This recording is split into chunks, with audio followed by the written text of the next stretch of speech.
Saya mengalami yang namanya bronkitis dan harus disuntik itu hampir 35 kali sampai 60 kali. Awalnya tidak baik-baik juga menyesuaikan dengan waktu suntik itu. Tetapi lama-lama hari ke-6 ke-7 saya menyesuaikan suntik. Suntik paha kiri, paha kanan setiap hari itu sebuah kegembiraan. Tetapi bagi orang yang mengalami tekanan psikis dalam hidup, bisa juga mengalami keterbatasan dalam fisik.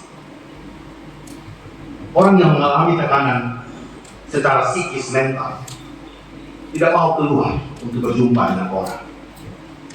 Muka kusam, makan pun enggan, karena berbagai situasi yang berkecamuk dalam benak dan pikiran. Dan itu bisa saja mengakibatkan kematian bagi psikis itu sendiri. Jadi ini dikatakan melalui peristiwa kematian, baik kematian secara fisik, kematian secara psikis, bahkan kematian spiritualitas kita dengan Tuhan, bisa saja kita alami sebagai umat Allah. Kadang-kala kita sudah tidak peduli apa yang namanya doa. Kita sudah tidak peduli apa namanya hidup bergereja. Kita sudah tidak peduli Tuhan memberikan berkat kita banyak, tapi kita menyalahgunakan berkat itu. Kita juga sudah tidak peduli Tuhan memberikan kita talenta yang begitu banyak, tetapi bisa saja talenta itu keluar kalau kita sudah minum generasi itu aja ini. Itu baru keluar itu suara yang indah di mete, suara karaoke, tapi suruh menyanyi di gereja itu menurut apa beda. Tapi kalau di mete main gitarnya bagus, suaranya bagus, tapi suruh menyanyi di gereja tidak. Karena yang kasih hidup bukan roh Allah, tetapi roh generasi. Di mana saja Bapak Ibu. Kita mete di kampung-kampung begitu suka. Hari Minggu di gereja sepi sekali, tapi kalau di mete banyak sekali orang. Mau sampai pagi pun tetap ada di sana. Jadi kita bicara tentang kematian Kristus melingkupi semua aspek kehidupan kita. Bisa fisik, bisa psikis, bisa mental, sosial kita, spiritual kita, semuanya bisa mencakup di sana. Pertanyaannya adalah, posisi kita hari ini di mana Bapak Ibu? Bahkan ketika kita mau mencontoh Kristus, menjelang ajal pun dia tetap berdiri. Yang pertama, Yesus memaknai kembali kematian di atas kayu salib. Pada zaman dahulu di Persia, ketika orang divonis hukuman dengan disalib, berarti dia adalah penjahat kelas kakap. Orang yang disalib adalah orang yang berstatus budak, yang tidak layak ada di atas bumi, maupun tidak layak ada di surga, sehingga ia tergantung di sana.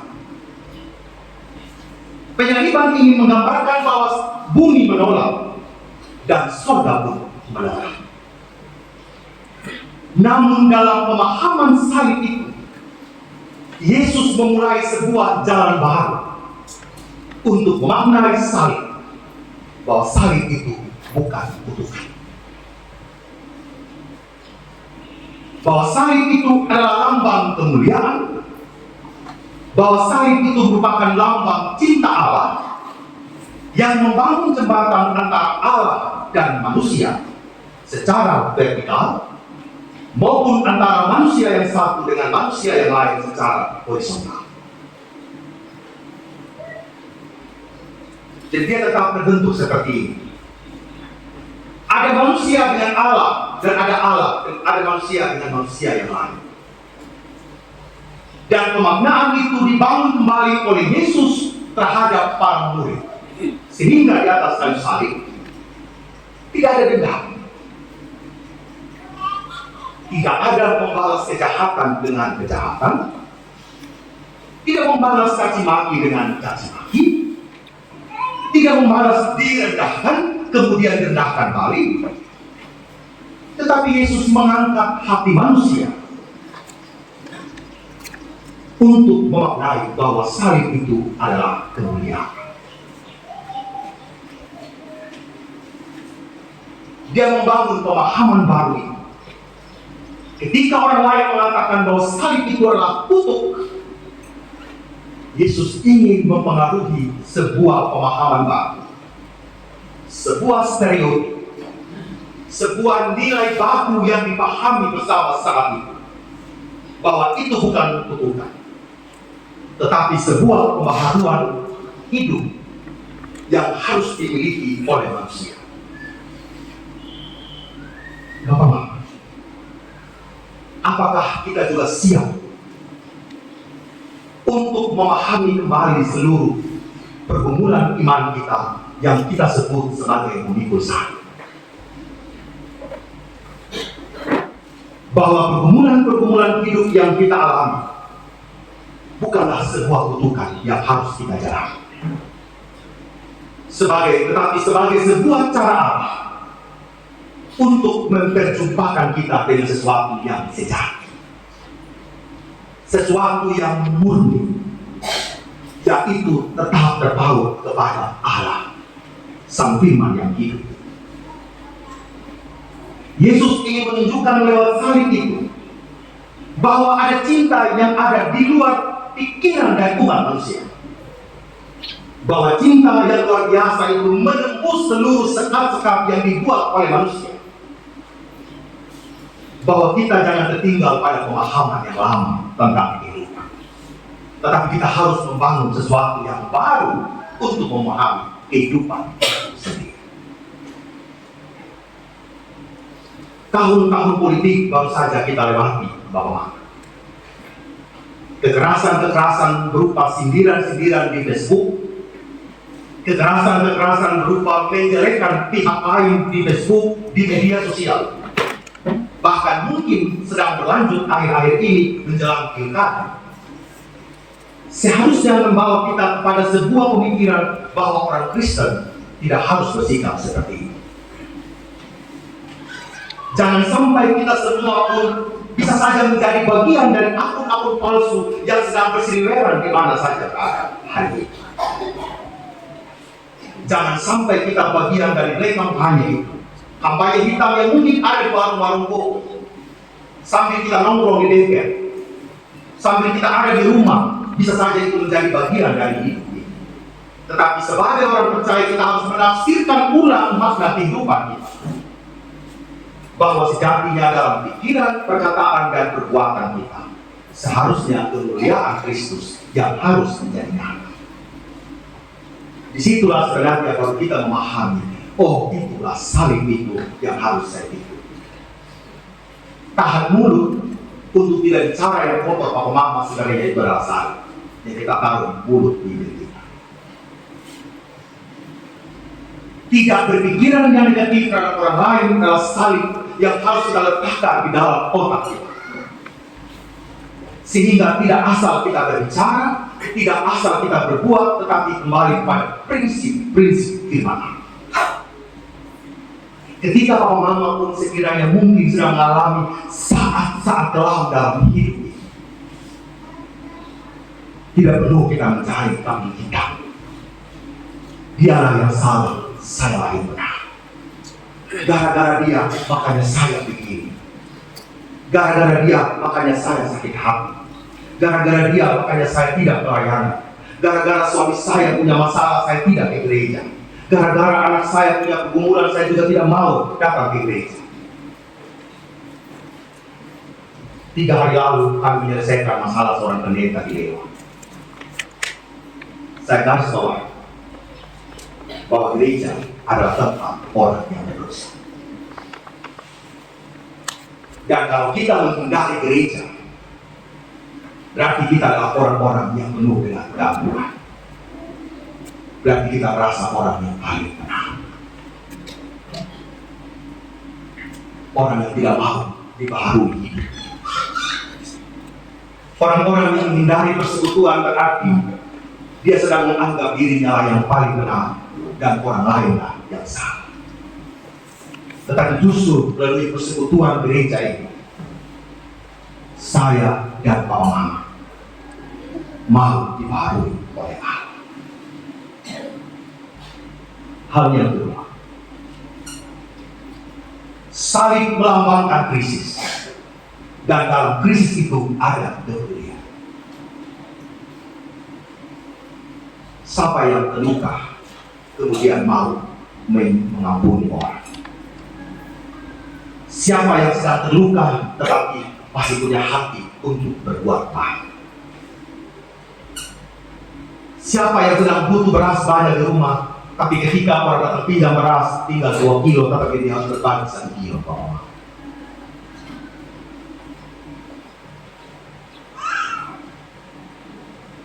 Rasa-rasanya Yesus melakukan kebaikan ini dalam krisis orang. Dia mempedulikan ibunya yang sedang ada di dalam bukit Golgota. Yesus mengampuni penjahat di samping kiri kanan itu justru ketika dia sedang bersalin paman. Bukan ketika Yesus sedang makan 5.000 bersama 5.000 orang dengan 5 roti dan 2 ikan. Tidak, paman. Justru Yesus berada di tempat-tempat yang sangat berisiko. Dia berjumpa dengan pemungut cukai itu beresiko, Bapak. Ketika semua orang saat itu mengatakan pemungut cukai itu orang yang harus dibenci, Yesus datang makan. Dia peduli. Ketika nama baiknya harus dipertaruhkan.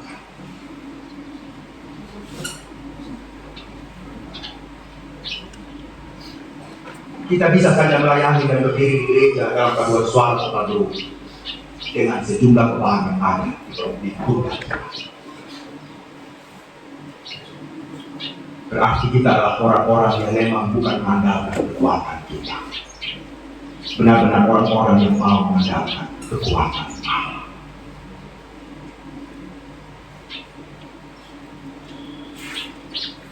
Kita bangun jemaat Malbara ini bukan karena kita lebih,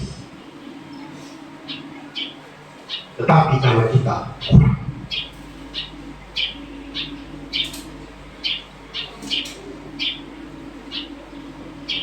Kita membangun keluarga kita bukan karena kita punya karakter juga yang sempurna. Kita adalah orang-orang yang masih suka memaki. Kita adalah orang-orang yang masih suka main judi, main ayam dengan judi. Orang-orang yang masih terlibat miras, orang-orang yang sedang terluka.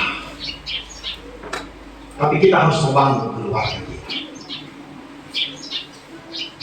Jika bukan Tuhan yang ada dengan kita, Papa Mama, kita mungkin adalah orang-orang yang ada dalam rentetan bunuh diri. Tetapi jemaat Malbara, sanggupkah kita melihat bahwa Tuhan baik dalam kehidupan keluarga kita? Bahwa sebenarnya kita sedang membangun jemaat ini bukan dalam keadaan sempurna, tapi dalam keadaan krisis. Bukan krisis tentang materi, tapi krisis kehidupan spiritualitas kita. Krisis keteladanan. Papa Mama tidak tahu bagaimana para remaja itu bercerita. Orang malu juga, punya bapak mama, punya bapak yang pulang malam-malam masih mabuk.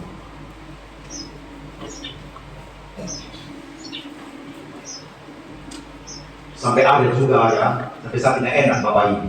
Suami yang dulu, istri yang mengatakan, pakai orang tua suami sudah berhenti minum, itu di pena konsep bapak.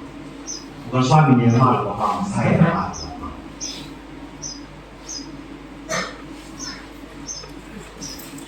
Itu persekutuan kecil Bapak Ibu, tetapi merupakan gambaran kita semua. Gambaran saya sebagai pelayan, bahwa ternyata sebagai pelayan belum membawa jemaat ini ke tempat kehidupan. Itu juga menggambarkan kita sebagai majelis, bahwa pelayanan kita rasa-rasanya juga belum sampai kepada jemaat. Tapi Kristus dalam krisis itu dia tak tunjukkan kepedulian. Bapak Ibu, jangan kita tinggalkan kehidupan doa bagi anggota keluarga kita. Seburuk apapun mereka, jangan tinggalkan kehidupan pelayanan di jemaat Manufakra ini, karena kita memiliki teman pelayan yang tidak sejalan dan searah.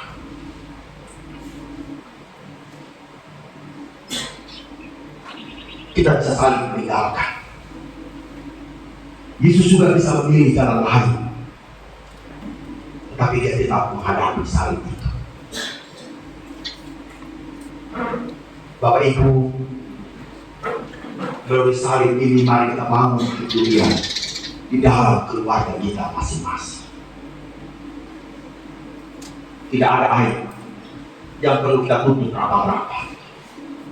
Justru melalui persekutuan komunitas sel yang ada, melalui komisi-komisi yang ada, melalui PA-PA yang ada, kita saling menguatkan satu dengan yang lain.